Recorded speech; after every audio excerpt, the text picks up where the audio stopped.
Xin chào, my name is Vietanh. It's pronounced Viet in Vietnam, Anh in Einstein, Vietanh. I'm a staff design engineer at the cross-design team at Uber. My name is Dylan Vancouver. I work on books.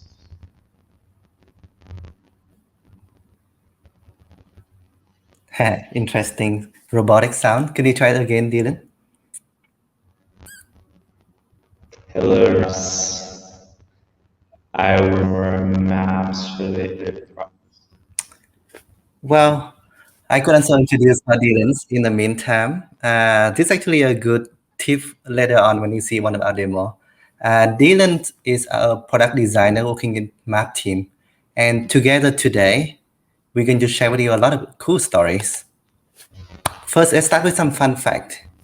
The first fact is that if you open the Uber app and the screen have a map, then 63% of that screen is that map. That's why we spend a lot of effort to make the map experiment good. And similarly, 80% of every single Uber screens contain at least one list item.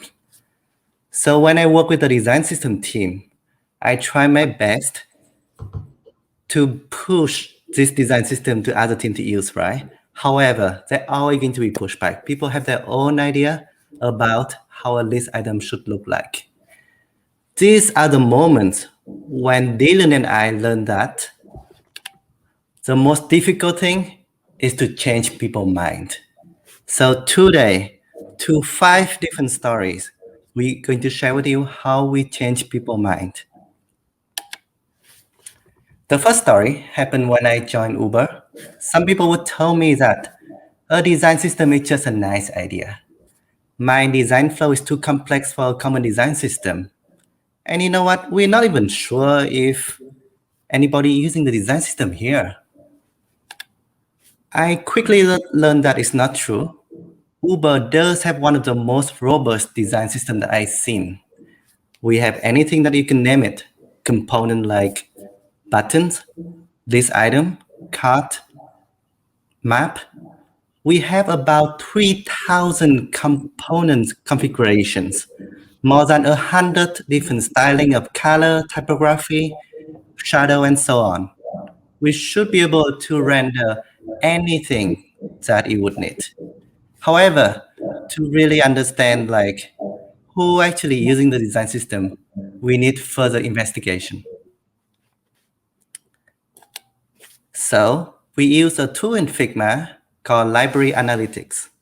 This tool allows us to tell that how many teams, how many people using the component day by day. But our design system team just know that this doesn't tell the full story. To our daily conversation, design critics, we learned that a lot of designers actually take the component, detach it, break it apart, and change it into the way they want. So we come up with a solution for this. Wait a second. See, this is how people detach changing it, right? And at this point, Figma Analytics is no longer tracking it. What if in every single component that we publish, we got a tiny pixel, invisible, contain the information about that component? With this, even if people detach a component, change the name, we can still look inside to tell this is a base component.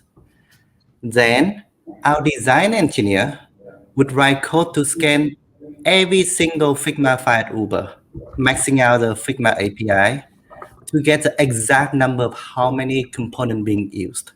We even took a step further to export the image of those usage, then present to team. This is how it looked like. So you would be able to see the button. This is how the system designed to be, and then switch over to see how each team is using that button. You can even compare that with a freight team to see how different teams use this button, grouping them. This is a great database of usage for us to understand how people use or misuse the component. But more importantly, we are showing that design system not just a nice idea. People are actively using the design system at Uber. That's just the beginning of the story. People still tell me that, okay, we know the system is real, but it's not relevant for us. Our team is special. We exempt from the rules. I can see why they said so. Uber is a big company. Besides the Uber Ride app, there are also apps and websites for driver, eat, restaurant, freight, transit, business, money, and more. Imagine if each of these teams take the design in their own direction. How chaotic it's going to be. That actually happened. 3 years ago, we found out that we have many special buttons. This is not just bad for our brand, but it's also bad for our users that they have to relearn again and again what is a button at Uber. So how would you fix this? Remember, we have a database of usage, right? What if I take the database of usage, flip them to get a database of non-usage? It looks like this. This, for example, you can see a list of teams, and under each team, you can see the list of project Figma files that does not use any of our components. So we could publish this internally, but it doesn't do any good. It's just going to make people angry without any actions. So I have a different idea. What if we take this and turn into a game, a competition where we inviting every single team, challenge them to see who can apply the design system faster. Within 30 days, how many files can it cost out? It looks like this.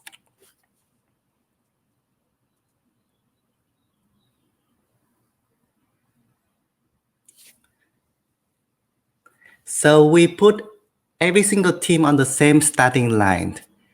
Every time they fix a file, they will move their team one step ahead. There was just so much excitement during these 30 days. And we learned a lot of lessons. We learned that there was a design lead who set an OKR for her team to beat the competition. We also learned that there was a designer in the remote team who strongly believed in our mission and single-handedly took his team to the second place. We did keep our prizes for both of these cases, but more importantly, we will be able to show that any team can apply the design system if they choose to. This is not the end of the story. The third story is the most tricky one yet. People would say, we know we can do it, but we have a deadline right now. How's about we come back to apply the design system later? And what normally happens is that there's always another deadline waiting after that deadline.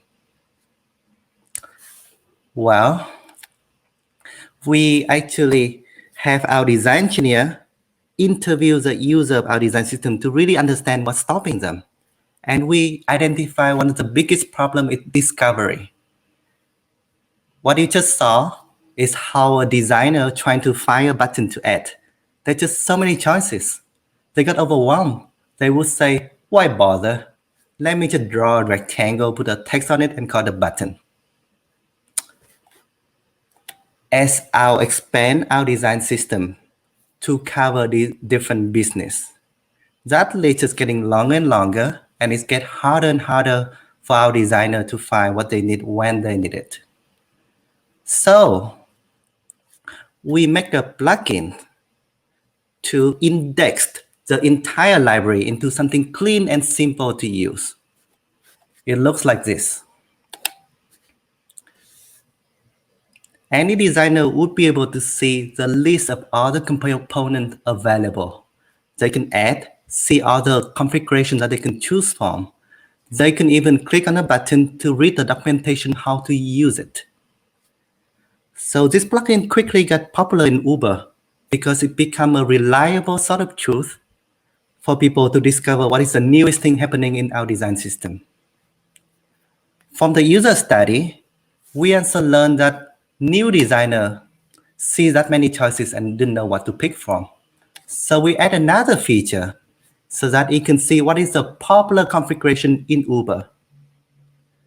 We will be able to do this using the database of usage that I showed you earlier.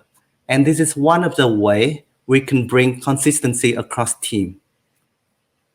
Also from the user studies, we also learned that not everybody builds screens component by component.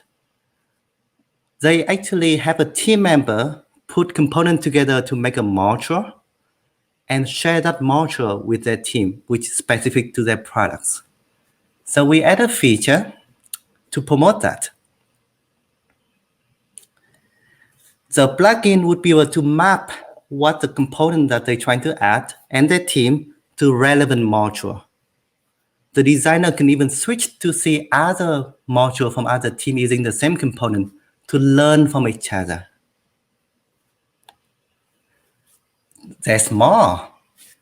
Our design engineer combine the library of component with the database of usage to build relationship graph, to be able to tell what component often go with what component with what content.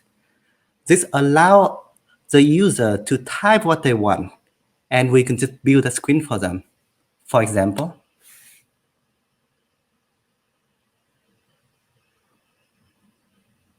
in this example, a designer from the money team type what they want, and the plugin can pull over relevant components from their teammates from the money team.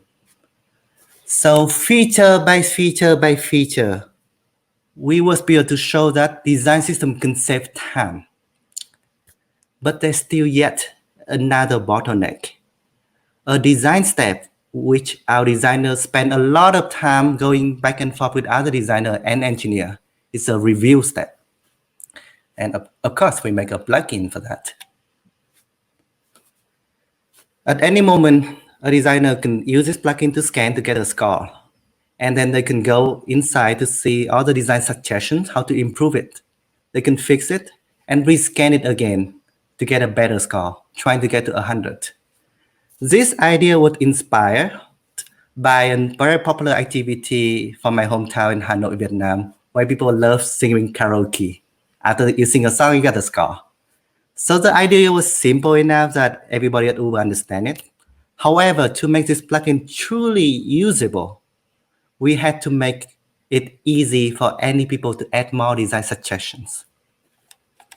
So our design engineers come up with the logic blocks. We have proven mathematically that any design suggestions can be broken down to a sequence of logic blocks. For example, an UX writer know that if we putting all cap in our buttons in our interface, it's not good. It's going to be screaming at the user. So that UX writer can use a logic block of, is that a text element? A block of has minimal text length of 4, a block of, is that all cap? And put them together to become a design suggestion. And within minutes, all other design and Uber can use the same design suggestions. This is how we're scaling it. A product team can convert their do and don't into design suggestions so other team can use. This has become a very powerful tool for us to push initiatives such as accessibility.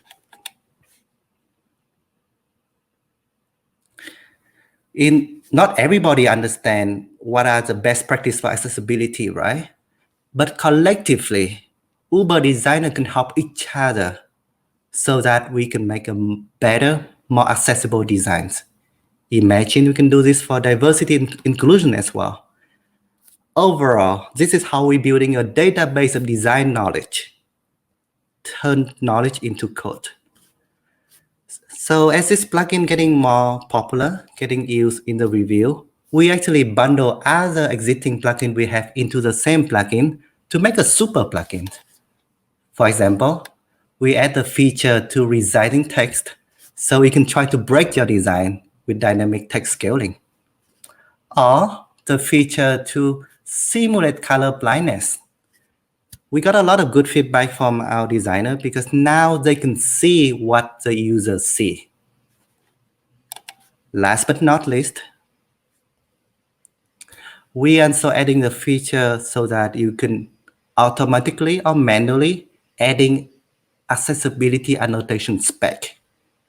This has saved our engineering so much time. There used to be so much back and forth because you need to know what field, what value. Not anymore. We have total control of our components. So the plugin can go to the right layer to pull out the information that is relevant and convert that into spec. And similar to color blindness, we also let our designer hear what the user hear, like this. Where to go now? Search field. Locations. That's why I make a reference to Dylan earlier. Hope you like it. So with these two key plugins, we are showing that design system can save time and improve quality. This is how our design engineer brought people together. There are still more stories. Let me pass over to Dylan and share the story about how we maintain the system. Hello, everyone. I'm back. I can promise you that I'm not a robot. I can guarantee you that I'm at least 95% human. So another myth that we want to talk about is that design systems are sometimes tedious and unmaintainable, especially as they start to grow very large and complex. Let me prove to you why this is not always necessarily the case.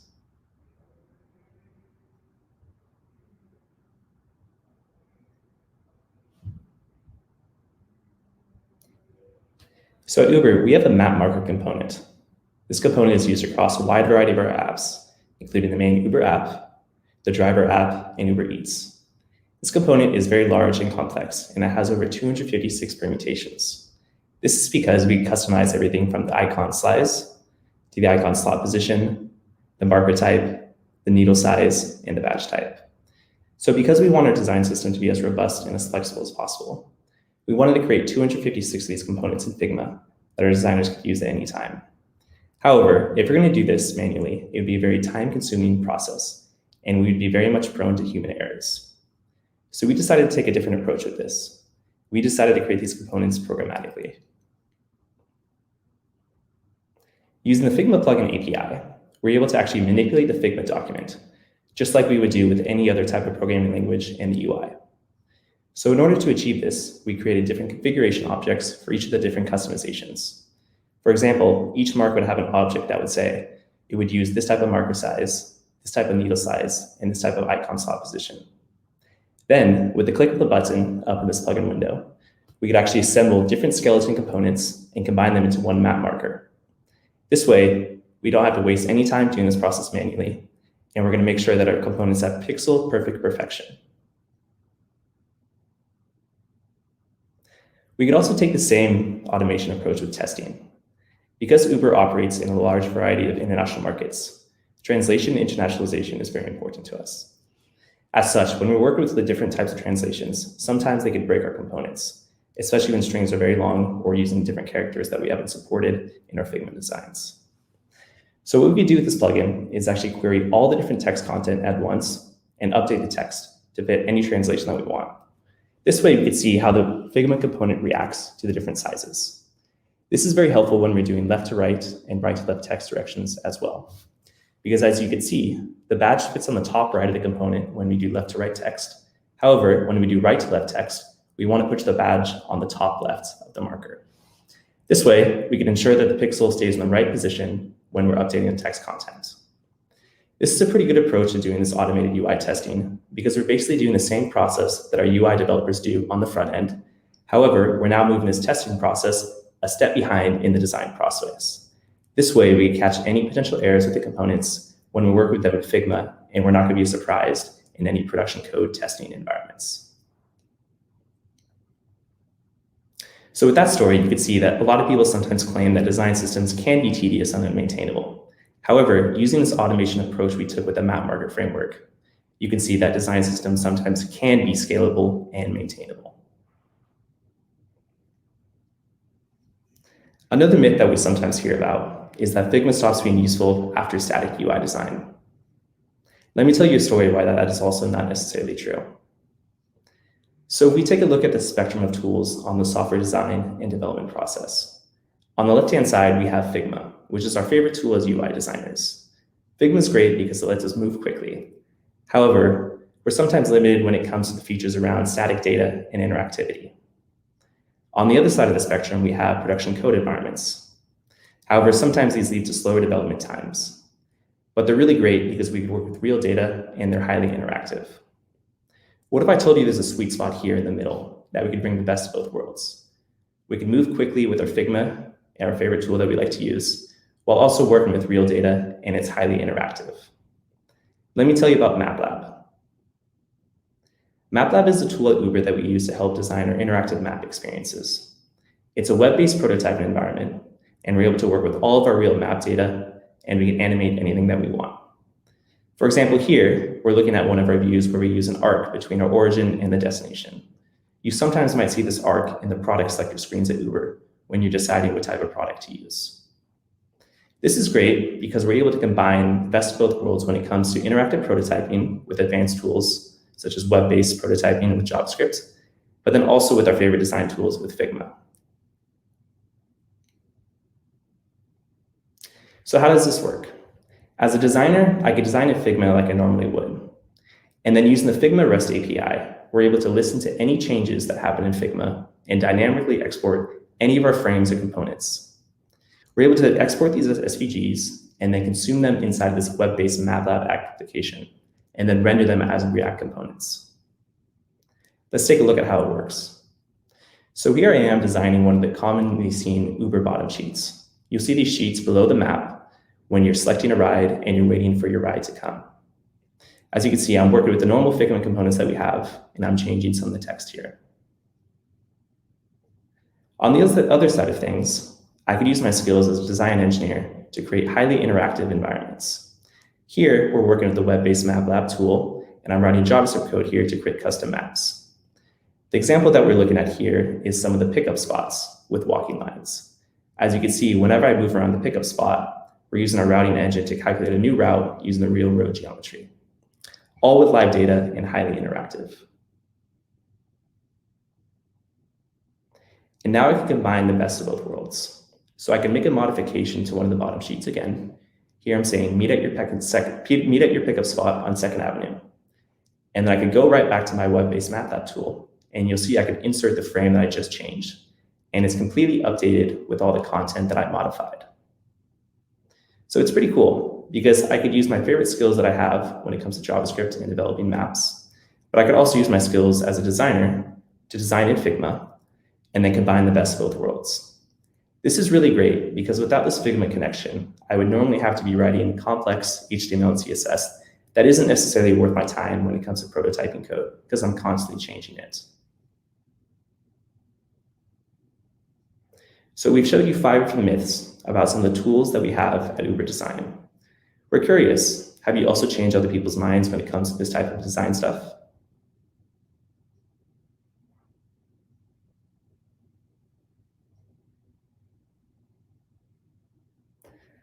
So usually we would have our co-host come on here with us. Vietanh, are you there? Yes, I'm here. Can you hear me? Yes. All right. We love to hear your stories about how you change people's mind. Please continue the conversation with us on Twitter. And by the way, we are also looking for more design engineers who are going to do everything we mentioned today and a lot more. Please check out the opportunity on our website. We have one surprise for you. We would like to say thank you to Figma for your powerful platform and API, which allow us to take design system to the next level and also to push standard. We even use Figma to design and produce a physical board game. When we can meet in person, I would like to invite our friends at Figma or anyone who interested to come and play with us this game about the base design system. Thank you, everyone. Thank you.